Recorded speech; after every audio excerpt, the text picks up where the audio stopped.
remember now, Jack Nicklaus is still on the putting surface at the 16th. Jack Nicklaus, after consecutive bogeys at 14 and 15, is on the putting surface, but a long way from the pin at 16, so much can happen. For example, the 17th.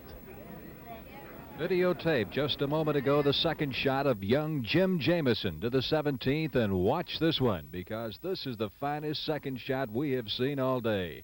As Jamieson plants it 2 feet from the cup, a possible birdie, which could put him back into that log jam, tied for second place. Right now, he's 2 over par for the tournament. Let's go to 16. Nicklaus, 36 feet away. Has to come uphill.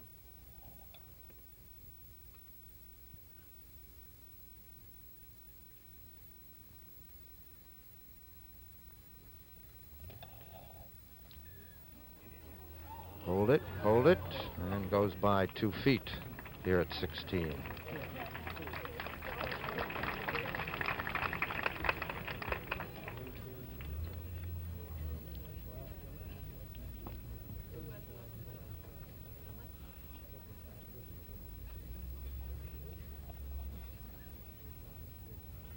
Tom Weiskopf has a putt uphill also, distance of about 32 feet.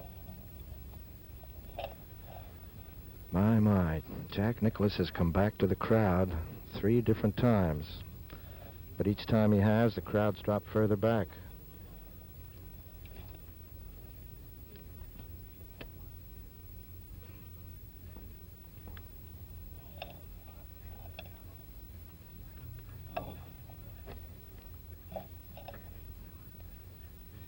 We'll pause 5 seconds for station identification.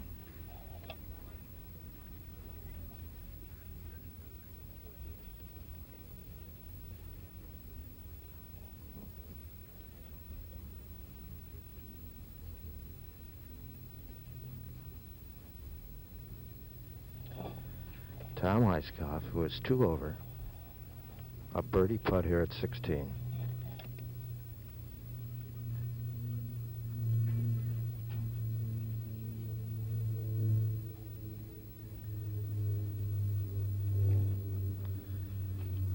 Weiskopf at 16, Jamieson at 17, Weiskopf going just by on the right. Jamieson makes his. Now to 18. Bruce Crampton, playing from 27 feet away off the putting surface, came that close to holding out for a birdie. So he has a very short putt remaining to complete play at 1 over par. Meanwhile, Bobby Mitchell taking a very long look at a birdie putt that could break this log jam for second place. Let's go to the 16th. Nicklaus for par.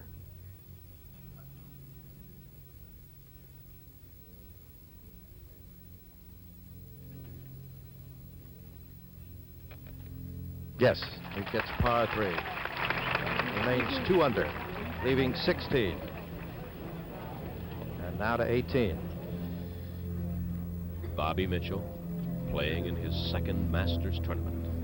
He is putting for a birdie that would enable him, if he drops it, to complete play at even par and, for the moment at least, in sole possession of second place.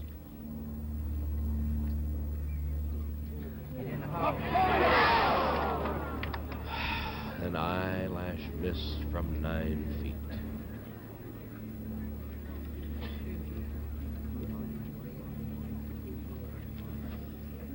'73, '72, '71 have been Bobby Mitchell's rounds here in the 1972 Masters.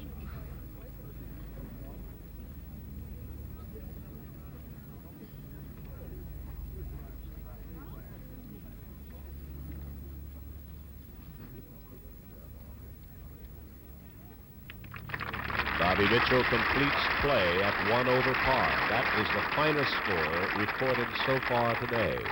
A round of 73 since he had started the day at even par.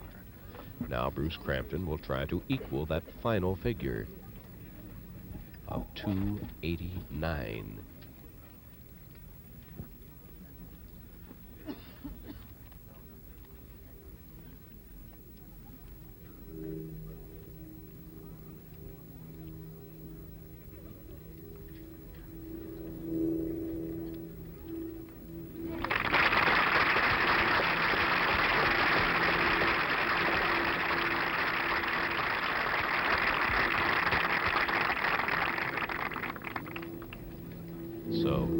two brilliant shot makers complete play. Meanwhile, Homera Blancas off the tee at 18 has found a fairway bunker.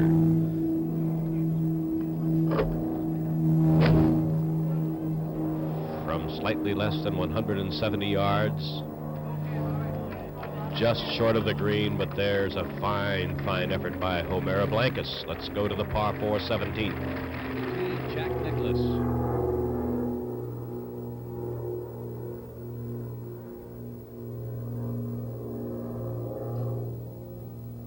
And Nicklaus backs off a minute. This is a 400-yard par 4, the slightest hint of a dog leg to the left. Tree out on the fairway, left about 175 yards out. Another fairway right about 230 yards out. Plays uphill most of the way. Nicklaus bogeyed here yesterday.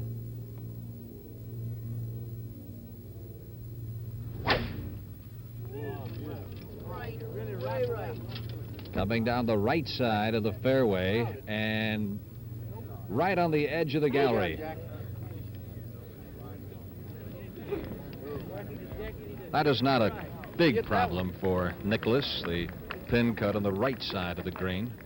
Weiskopf down the middle of the fairway with his drive. We go to 18. And so at this moment in the final round of the 1972 Masters, the leader is Jack Nicklaus at 2 under par.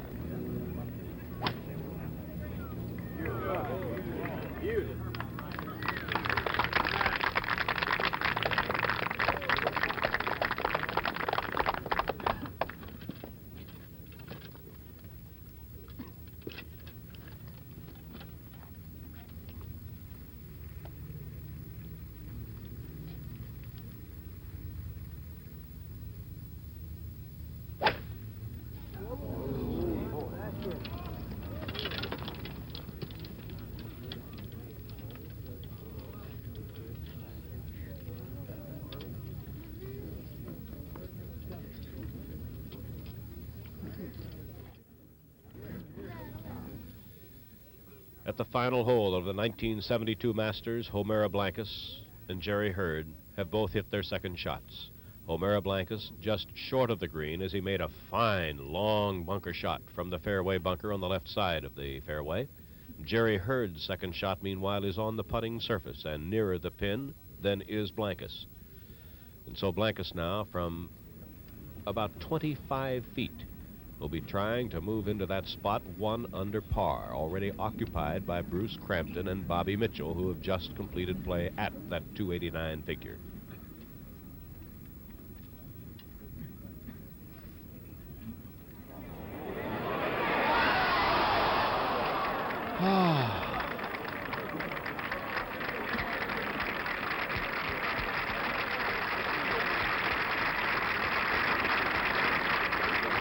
Homera Blancas, one of the most popular players in the game today. Rounds of 76, 71, 69, and 74. Let's go back now on the tee at 18.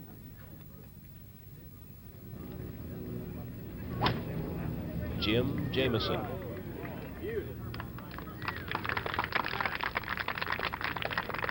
Perfectly placed drive. A hole that bends to the right. And now Paul Harney.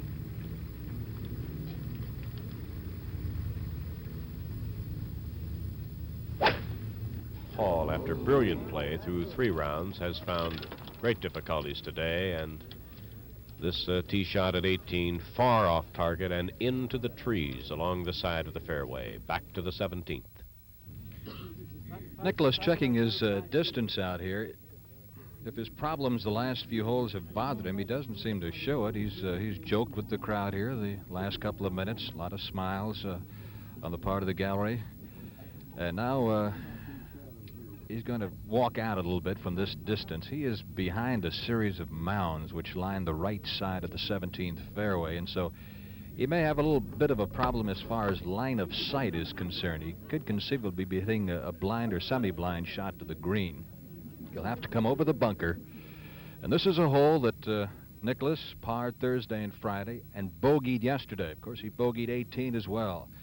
It's a little hard to believe that Jack is 2 over par for his round today. If he pars in from this point, he'll have shot a 74, and still he has increased his lead in this tournament by 2 shots since he started play. This is his second to the par 4 17th. Very severe pin placement on the far right-hand side of the green. Be very easy to miss the green from this point off to the right. A lot of embankment surrounding this green. He has hit it.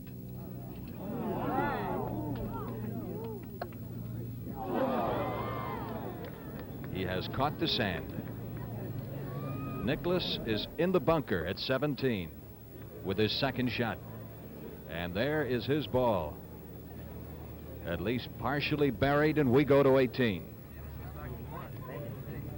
Paul Harney is going to hit his second shot at the 18th, and incidentally, while we await this second shot by Harney, we remind you that when the coveted green jacket is presented our winner, we'll be there to carry that traditional ceremony.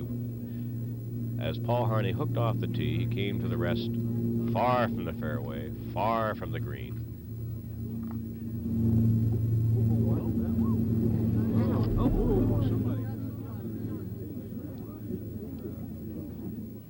And I lost sight of it. There we are, just short of the bunker. Let's go to the 17th. Second shot of Tom Weiskopf. Probably hit the longest shot of the day. And look at this one. Look at it. Almost holed it, about 1.5 feet away. Now Weiskopf with a birdie here could move into a tie for second place. Let's go to 18. Jim Jamieson's second shot.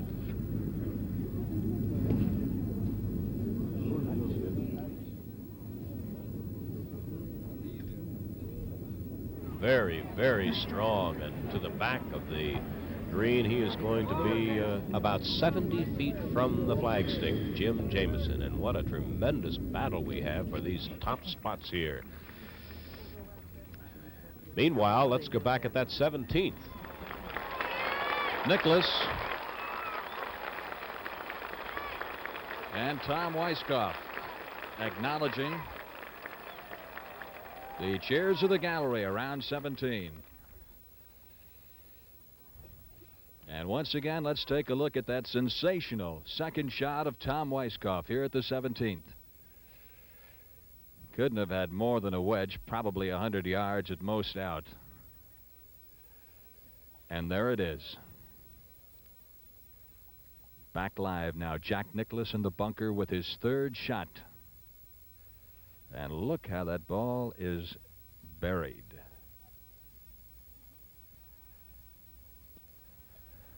Look at that. A little bit stronger than he'd like. He'll have a 5 to 6 foot putt and a testy one coming back for his par. On a very slippery green. Nicklaus, if he wins this championship, will be only the 3rd player in the history of the Masters to have led at the end of each round. The other two, Craig Wood in 1941 and Arnold Palmer in 1960.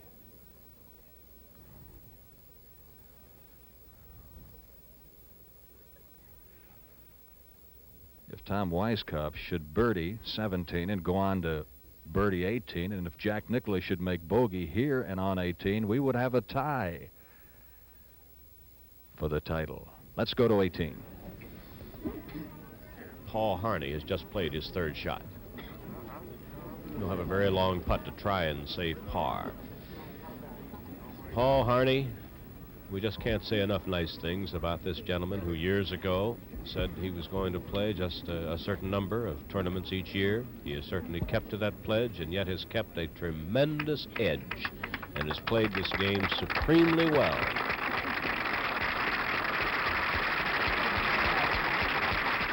The receptions accorded our players today here at 18 are just, it's very hard to put into words. On a number of occasions when possible, of course, you've had a chance to listen to that great response. Let's go to the 17th.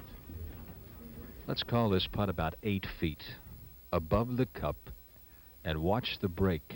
It will take to Nicklaus left. It's a very slippery putt and will break rather severely to his left, if earlier putts are any indication, for par.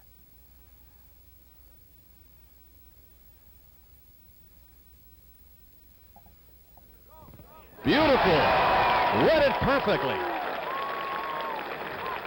A scrambling par for Jack Nicklaus. And a look of thanks to the heavens, and we'll look at it again in slow motion and watch the break on it.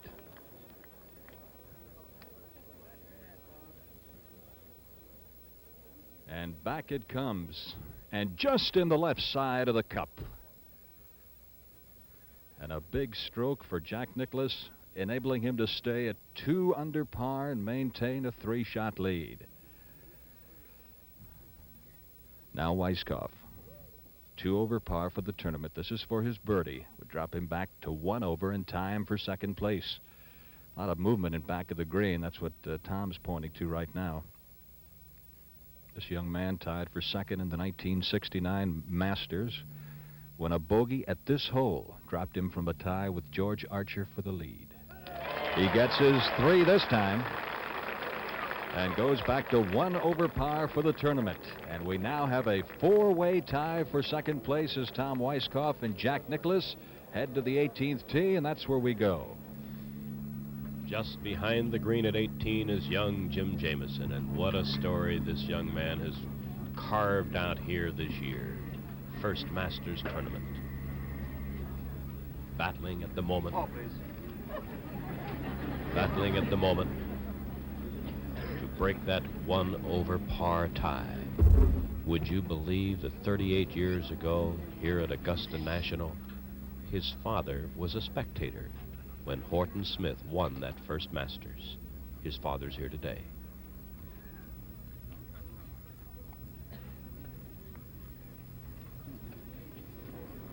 Long, long. On it goes, on it goes. Yeah.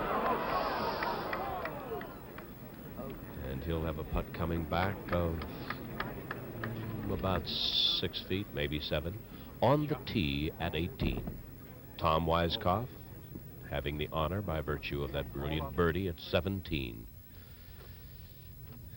If Jack Nicklaus goes on to earn his 4th green jacket, I am certain that putt at 17 would have to rank as one of the not only a key putt, but just a key effort of this entire tournament. But now Weiskopf at the 420-yard 18th.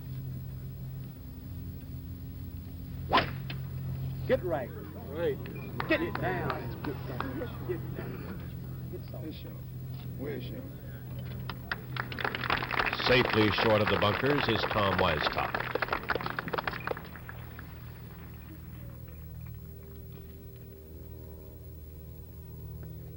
Jack Nicklaus has played 18, par Thursday, birdie Friday, bogey yesterday. In the course of rounds of 68, 71, 73.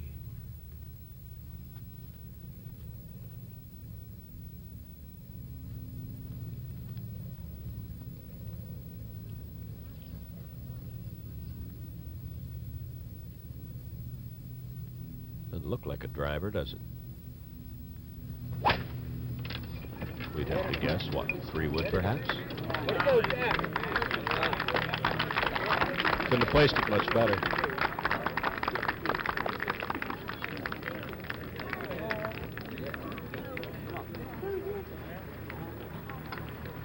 We should tell you that meanwhile, Jim Jamieson and Paul Harney have finished play here at the 18th. Our next to last twosome, Paul Harney, the veteran, 42 years of age. Jim Jamieson at age 28 playing in his first Masters. Both have acquitted themselves so very, very well. Here's, by the way, is the putt of Paul Harney a moment ago. We recorded it on videotape. Here it is. This is for a 4 now.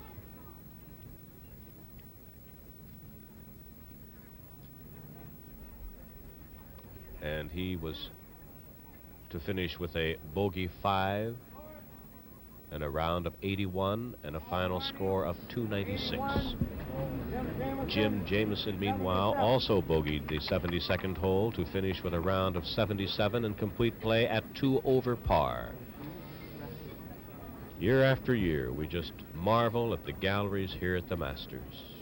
Appreciative, responsive always to great efforts, courteous, and in the brilliant sunshine of this Sunday here in Augusta, we could use the same descriptive words and phrases about the gallery. The final twosome is now playing the 72nd hole of the 1972 Masters. Jack Nicklaus and Tom Weiskopf, both from the state of Ohio, both from Ohio State University. Jack Nicklaus, barring some sort of golfing twist of fate, about to join Arnold Palmer as the only four-time wearer of the green jacket. And when that green jacket is presented, CBS will be there. We'll be there live, and we invite you to join with us as we look from behind the green down the fairway. No need to tell you of the size of the gallery.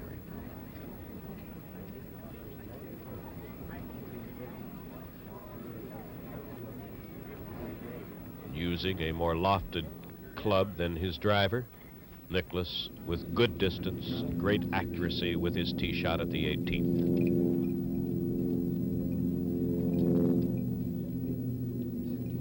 Yesterday, Nicklaus played a second shot that he moved from right to left, and it came to rest in the bunker in front of the green. Tom Weiskopf will be the first to hit. This is the shot that Tom Weiskopf, by being just to the left center of the fairway, must come over that corner of the bunker, it would look like. Yes, his line of flight will bring him over the corner of that bunker. Meanwhile, notice some closing totals here in a moment.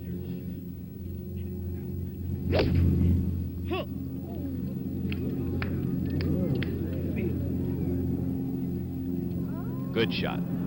Oh, yes, he has a chance to finish in sole possession of second place. He is 15 feet from the flagstick and a birdie, and a finish at 288 if he's able to make it. Even par, and that would be the best score recorded so far. The 289s of Bruce Crampton and Bobby Mitchell are the best to this point.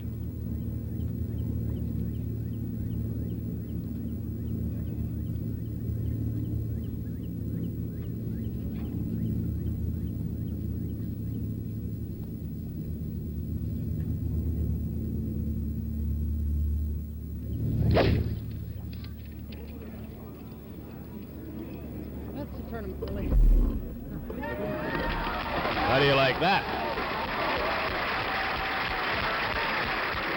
Yes, indeed. That's just about the finishing touch, and I know that Jack Nicklaus, with the fierce pride that he has in his game, must have a great feeling of satisfaction with that shot, because it certainly would say, I'm going to finish like a champion. Wouldn't you like to know what they're saying right now? Tom Weiskopf and Jack Nicklaus. Gallery, stride for stride, on either side of the fairway, coming to the final green and hopeful of the sort of a glimpse that will enable that person to say in years to come, I was there. Did you see the final putt? People will ask. Why, of course I did, they will say. Let's listen.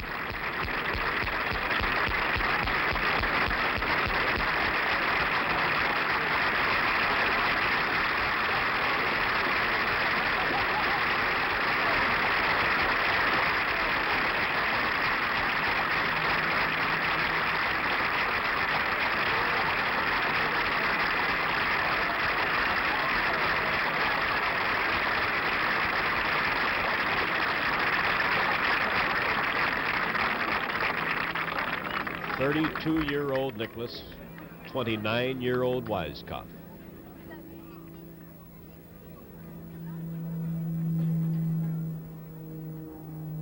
How many times will a Jack Nicklaus win this Masters? How long will it be before a Tom Weiskopf wins a Masters? Weiskopf will putt first. I'm sure that most of you who are with us right now are aware of the fact that the top 24 finishers and those who tie for that 24th position assure themselves of a return to Augusta National the following year to compete. A 15-foot birdie putt attempt by Tom Weiskopf to give him a second-place finish.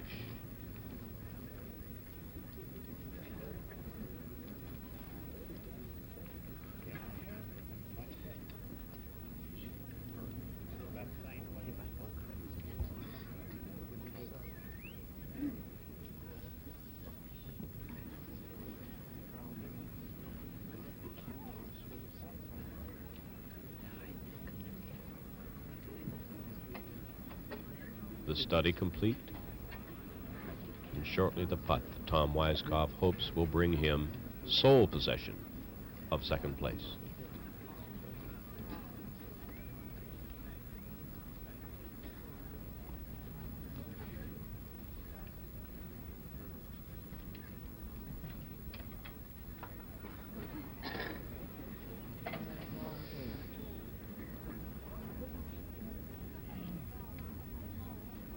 No, this is going to require a restudy.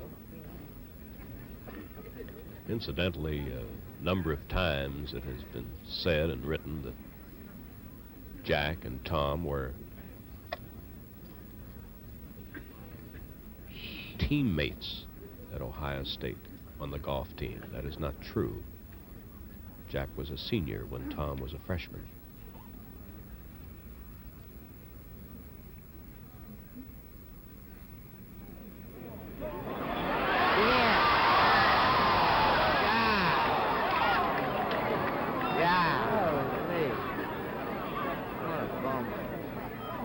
So now it will be Bruce Crampton, Bobby Mitchell, and Tom Weiskopf at 1 over par, 289, and a tie for second.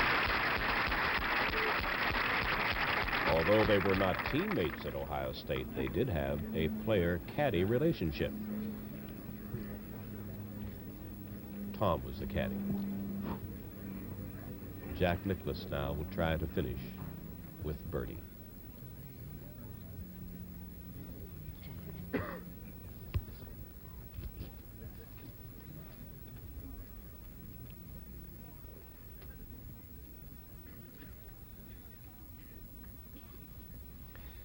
Winner in 1963, 1965, 1966. The back-to-back championships, the only time that's been accomplished.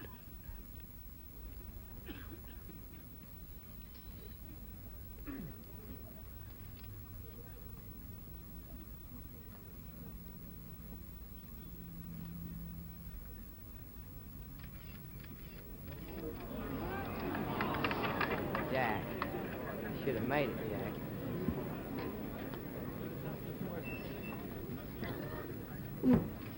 Hey, Dad!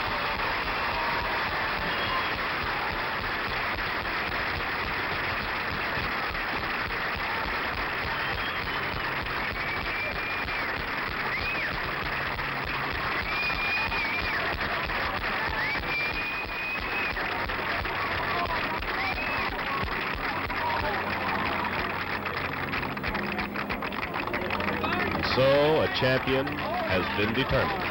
We'll return with the presentation of the green jacket, symbolic of the Masters Championship, in just a moment. Well, can we honestly say that there was a measure of doubt today in this final round? I think so, because so many players who are capable of shooting subpar rounds were within at least hailing distance of Jack Nicklaus, and Jack and did indeed at various times show some I'm going to say it again, some signs of faltering. But I do indeed believe that when he made that putt at 17, a very tricky putt, as Frank Weber described it to you, when he made that putt to gain a par after his second had been in the bunker and he had come out to within perhaps 8 feet of the flagstick, when he made that very tricky putt, it perhaps gave him the confidence that he needed. And then, showing great discretion and certainly great golfing judgment to use something other than a driver for his tee shot at 18, where a tee shot that would have been pushed to the right would have found him in the trees, with the ever-present bunkers at left front and right side of the green there at 18, awaiting a shot that would stray off its true path. Jack Nicklaus perhaps had gained the confidence that he needed, and then he finished with the par at 18 to nail down the championship by 3 strokes. In looking through the record book at Jack's other championships, his other Masters victories, in 1963, Jack scored his first victory by a 1-stroke margin over the late Tony Lima. And then in 1965, when he established the scoring record with rounds of 67, 71, 64, and 69 for a total of 271 and a 9-stroke victory margin over Arnold Palmer and Gary Player. Then came the playoff in 1966, Jack Nicklaus, Tommy Jacobs, and Gabe Brewer Jr. And Jack won that playoff by a margin of 2 as he recorded a 2-under par 70. They had finished the regulation play at par 288. And then came the void, when year after year, various men who chronicle the game of golf had written and had said that if Jack Nicklaus does not win at Augusta National, it is somewhat of an upset. Whether true or not remains to be seen. But meanwhile, he has scored the victory. He has won his 4th Masters championship, and we go now to Pat Summerall. Thank you, Ray. And ladies and gentlemen, it's a privilege to have the opportunity to introduce to you the chairman of the Masters Tournament Committee, Mr. Clifford Roberts. It's my pleasure to introduce to you today Mr. Frank Broyles, another of our dues-paying members. Frank is a member of the faculty of the Arkansas University, the University of Arkansas, rather. I think his special activity is in connection with sports. You folks know him more in connection with football, but we know him best in connection with playing a $2 Nassau on this golf course. Frank, if you'll be good enough now to introduce these young athletes, these golfers, and interview them a little bit, I'll be very much obliged to you. Thank you, Cliff. Ladies and gentlemen, our leading amateur is Ben Crenshaw from the University of Texas, and Ben is the current NCAA champion. He's the first freshman to win this honor. He finished with a score of 15 under par. Ben, you have played some consistent golf. Your scores indicate this by, I believe, 73, 74, 74, and 74. Congratulations. Thank you very much. On behalf of all the amateurs that played in the Masters Tournament, we would like to thank Mr. Clifford Roberts for treating us so kind. And it was just a privilege for us to play in your tournament. And the only sorrow I have is I didn't meet Mr. Bob Jones, a great amateur.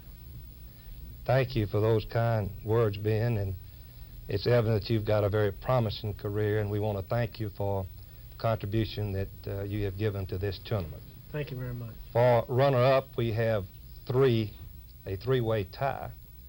First, we have Bobby Mitchell, who, Bobby, it seems that you were hitting the ball squarely and making a good pass at it all during the tournament. How about giving us your comments about your play?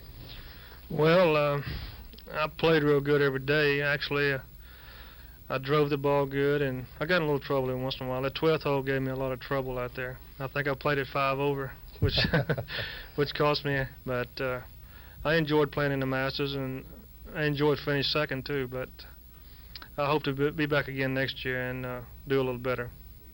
Thank you, Bobby, and we want to thank you for the contribution that you had given to this year's tournament. Bruce Crampton, I visited with you a little bit earlier, and you said that you hit the ball as well as you ever have. How about giving us a rundown on your play? Well, Frank, I felt like I came into the Masters tournament this year playing the best that I'd ever played. I've had a tremendous winter, and I haven't been successful in victory, but I've played very well and been in the top 10 on many occasions, the majority of the tournaments that I've played in. I have a great caddy here, and we feel like we're a very good team, and We did make some errors, though. If anything, we made more errors on the greens this year. We missed some vital putts today by just misreading them, and they really are tricky. I thought they'd go the way Henry told me, just like he did, but we learned a thing or two, and I think we each feel that we're a lot smarter having had the experience. And of course, this is, I can't say it's the highlight of my career, because I still have to count my biggest achievement so far as the victory in the Australian Open Championship, because that is my home country. But I didn't think that I'd ever be sitting here in the cabin at the television show at the end of the Masters tournament with Mr. Roberts and all the other officials, and I just consider myself a very fortunate Australian to have the privilege of playing here and to be shoulder to shoulder with so many great people and so many advocates of this great game of golf. Thank you very much, Bruce. We have just coming into the room another of the three-way finishers for a second. Tom Weiskopf. Tom, that was a great finish on 18. How about tell us a little bit about your play for today? Well, thank you, Frank.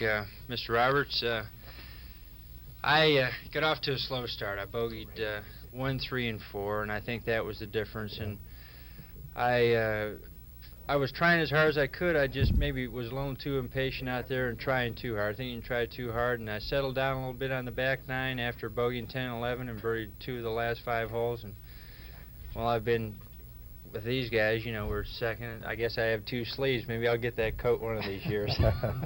Well, I know that you will, Tom. You're a great golfer, and we appreciate the contribution that you've made. Here's our new winner. Congratulations, Jack. Thank you, Frank. Jack, you outdistanced one of the, if not the strongest field the Masters has ever had.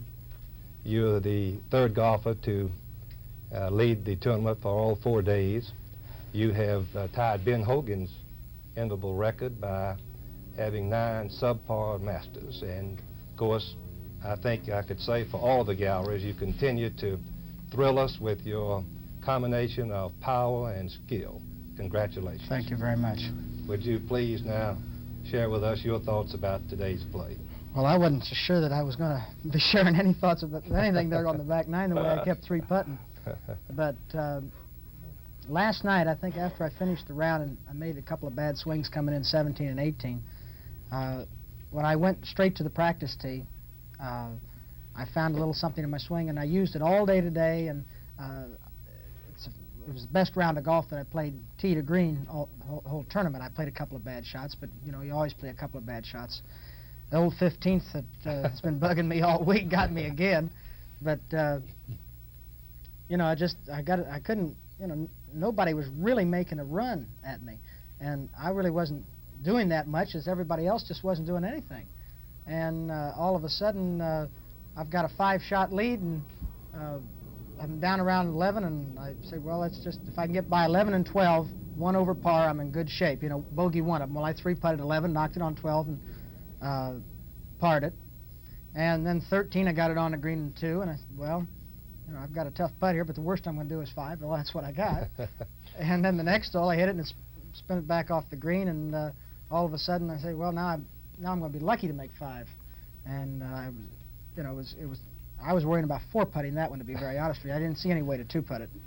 And of course, then, you know, one thing leads to another, and all of a sudden you turn around a positive attitude into a negative one. And then when I made the little putt at 16, it turned things around quite a bit for me. And well, I feel very fortunate to be here. I must say, though, I was pretty nervous coming in, trying to win. And you know, I've been close here the last few years, and not winning since '66, it's it was tough for me. Well, Jack, on 5, I believe you saw the scoreboard where, for the first time, you had increased your lead to 4 shots, and sometimes that does affect your play from there on. And I was wondering if you did begin to play with more caution, or did you continue to play the course? Well, not really, because I led the whole tournament after you know, the first 9 holes I did, and then when I made the run of 6 under par and 6 holes in the first round in the back 9, from then on, I led the tournament, I think, solid the rest of the tournament. And whether it was 1 or 2 shots or 5 or 6 shots, I suppose 5 shots maybe was the biggest lead I had, I think. 5 shots? Yes. And I was always right in that area, but, you know, I had so many opportunities to increase it, and backed off and went down to one stroke. And it's not easy to lead a tournament all the way. For me, at least, I play better golf, but I'm about even or one or two shots behind coming to the last round. Then I have the attitude that, you know, I've played well, but now I can charge into the lead. And it's some fellas do better leading, but I don't. Jack, what club did you hit on 15? I hit a 4-iron. I tried to yesterday. I tried to draw the ball into the green, and I drew it. I hooked it rather than hit a little draw, and went down by the water. And today I had a fairly tight lie, but I tried to cut it, and I hooked it. So, and a 3 days. That's familiar. That's right. Those things happen. Jack, during the tournament and watching you play, it seems that many of the golfers were having trouble getting out of the traps and getting close to the pin. And you came into 17 needing a par. And I wondered if that wasn't the only time that you got up and down out of a trap. You made a great... no, I did on number 5 once, but the bunkers, for some reason, the ball was burying most every time it hit in the bunkers here this week. And I was buried at 17, but it wasn't too bad. And so I hit a fairly decent bunker shot, but it took off and ran, and then I had about a, 10, 11-foot putt, I guess. That was a great putt, and one that made 18 much easier. Yes, it did. Also, Jack, I've heard it said that you tailor your game to this course. How do you do this? Well, you know, we... I don't really... I guess you do in a lot of ways, because each golf course that you play, you know, and particularly major championship golf courses, you have to play both ways, left and right, and you have to be able to play high, soft shots as well as being able to play low and wind. And of course, we come out of California and Florida in the wintertime, and we're playing a lot in the wind and playing a lot of low shots and a lot of draws, a lot of knockdown shots. And we come to Augusta, and all of a sudden, it's the first hard, fast greens that we come to all year, and you've got to... It takes me a good week beforehand of preparation for the Masters to get the ball back up in the air again. And it's so important here to be able to drop the ball softly onto the greens. And of course, you know, I think this is the fastest I've seen the greens here since I set the record in '65, and maybe even faster than they were in '60. I mean, they may be even faster this year. I don't know, but they were pretty fast. They were equally so. Just about the same. I think you're probably right there. So and it's you know, these greens are very, very difficult when you get on the wrong side of the cup. Jack, I think we can show you that putt that you made at 17, and I wondered, as you watched this, how you would have felt if Tommy had made his and you had missed that putt. Well, I was thinking about Tom making Beautiful! The ball was dancing around the cup. I just saw the end of that, Pat, but I played about a 6-inch break, and the grain, of course, comes right to left on that green and back a little bit into my face, but I was putting downhill, and I felt like it wasn't that tough a putt. Here it is again. Yeah, and it fit it about 6 inches out of the cup, and the grain starts to take it in there and come down the hill, and you got the left side of the cup. Also wondered, Tommy, I might start off by asking you how you felt that Jack just didn't run away from the fact that he was still catchable, or so it seemed at the end. Well, I think I felt that way, Pat, before I teed off. I just thought, to have a chance, any one of us really had to play a super round, and I didn't expect Jack to shoot 74, but, you know, like Jack said, when you're 4 or 5 strokes ahead, you know, you just... Here's your birdie putt at 17. You're playing fairly conservative, you know. Geez, I almost missed it, didn't I? Maybe we shouldn't play that back again. But I think when you get 4 or 5 shots ahead like Jack was, then you have to play the middle of the green, and when you get to the middle of the green here, you're 30 and 40 feet from the hole, and it's pretty hard to two-putt. And that's what happened to Jack today, you know. He played so aggressively, you know, for 63 holes, and the last 9 holes he played defensively. You know, I think we've all gone through that before, and I think that's the hard thing to do, knowing you have a lead, knowing that you can just keep making par and let the other guys go ahead, and then you find yourself making silly mistakes and 3-putting greens. Jack, if I might get back to you, you mentioned that you had sort of an individual battle going with number 15 all week. What actually happened to you during the complete round? What do you mean? I'm not following. As the way you played the 15th hole, you said that you had such a difficult... 4 days? Yes. Well, the first round, of course, I hit the drive, which was the only drive that was close to being a bad drive. It rolled through the fairway on the left and just about a foot in the rough, and I hit a 1-iron on the green and made 3, and I said, well, this is going to be an easy hole this week, you know. And the second round, I hit a real good drive, and the wind was blowing real hard, and I hit a 3-wood, and the wind just sort of dropped out from under us and went over the green. Now, that just sort of went over the green into the water, and I made 7. And, you know, that sort of put a bit of fear into me, and because that's the first time I've gone over that green and gone in the water. I've gone over the green many times, but never quite made the water. And I suppose the next 2 rounds, all I was thinking about is if you're going to hit it high, of course, you don't want to be short. If you're short, you come back in the water every time. But if you're going to hit it long, you better hit it soft. And I hit it long and soft and left all the last 2 rounds. But Jack, what about your third shot today on 15? Were you fearful that it might have gone across into the water on the? I really wasn't too much worried about that, Frank. I played it, you know, I was aiming the left hole To the left simply of it. because of the lie I had. I was sitting on, there was no grass at all. I was sitting on bare ground and on a downhill lie, and I was afraid more of hitting a chili dip, you know, hitting the ball fat and knocking it about 10 or 15 feet, and I was trying to sort of pick it, and I just picked it too clean. But I played it, you know, to the left. Plenty far enough left that I thought I wasn't worried about the ball taking and going on down. Actually, I was trying to chip the ball 8 or 10 feet to the left of the hole anyway. Let's move over to 16. I think we can show you that that long putt that you had at 16. I might wonder also, were you a little charged up when you hit the ball that far past? Well, on 16? Yes. Of course, I was hit my putt, and I said, well, am I ever going to 2-putt a green again? You know, I just finished missing that 3-footer at 15 and 3-putted 14, 13, and 11, and I turned to Willie, and Willie says, you can make that. And I said, Willie, you keep telling me that. Tell me 3 or 4 more times before I hit it, will you? That little, 2.5-footer that I had left. Jack, I wondered, on the opposite end of the couch here is one of the young players, certainly one of the outstanding young players of the country. What sort of comments might you have about his game? Well, actually, I've never seen Ben play. I've seen him hit a couple of shots last year at Marion, and Ben is, you know, I'm sure we all are going to hear an awful lot from him in the years to come. He's made a pretty substantial mark on the game of golf already at a very young age, and I think we're going to. Ben's got the type of game that is fairly typical of the young players today. He hits it long and hits it high, and he can play both ways, left and right to left, and that's what you need today. And Ben is not, when I say typical, he's not completely typical because he's better than everybody else, too. All that young crew. Ben, we might also ask you, as you face this sort of awesome field, I think, in the Masters, how it affected you and how you felt about it. Well, I was a little apprehensive about teeing off. This is my first Masters, and just being a great field like this, along with Tom and Jack and everybody, it was just a great thrill for me and all the amateurs, and we were just happy to be here. And I'm sure you were. Bruce, how about your thoughts today as you were chasing Jack? Well, Pat, I birdied the first hole, and that was a good way to start.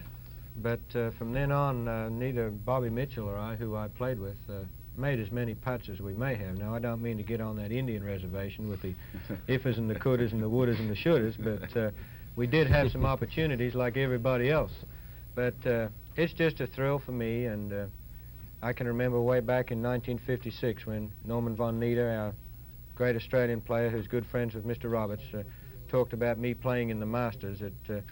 That's the most coveted invitation that I can receive. And as I said before, I don't mean to repeat myself, but I'm just very fortunate to be able to play golf in the United States. I chose to come over here because I wanted to play amongst the best players in the world, and I wouldn't have felt happy with my career no matter which way it had gone if I hadn't have competed against the best players. So just every week I've always said it's like playing in the Super Bowl, and this week's like the Super Bowl. And I didn't think that Bruce Crampton would ever have done what I've done this week, and I'm very proud of my achievement.